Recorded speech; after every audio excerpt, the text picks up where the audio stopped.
In other words, once properly investigated with prejudices put aside, the idea that these accounts are historic is quite clear.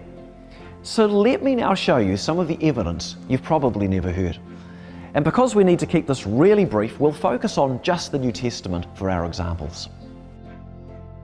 Now, for context, there are no original documents for any really ancient work or book of antiquity. So checking how reliable ancient books are is all about checking how many copies exist today, how early or late they were copied, and then by comparing all of the different copies to see how similar or different they are. And a scholar can then tell you whether an old account is accurate or not. So how many copies do we have of the New Testament books? Let's do a comparison first.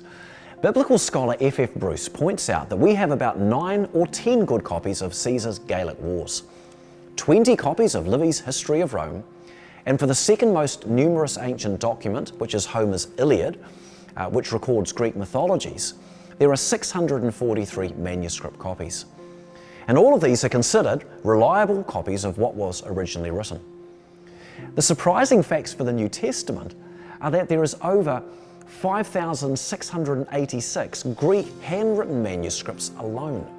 And then if you include the other languages, you've got more than 25,000 ancient copies, which makes it the most highly documented book from the ancient world, literally.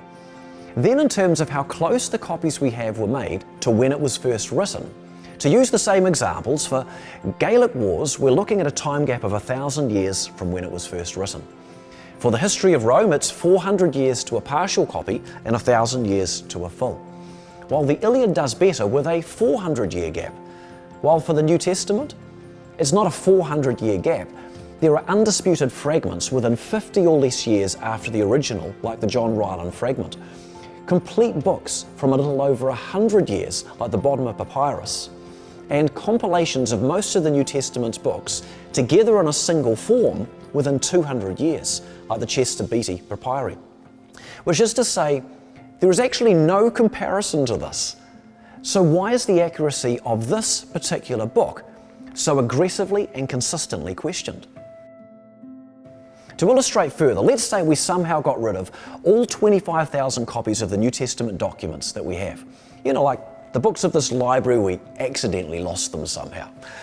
The exciting Saturday afternoon activities of Sir David Dalrymple are thus revealed, and this man must have had a rather boring life to have done this with his spare time.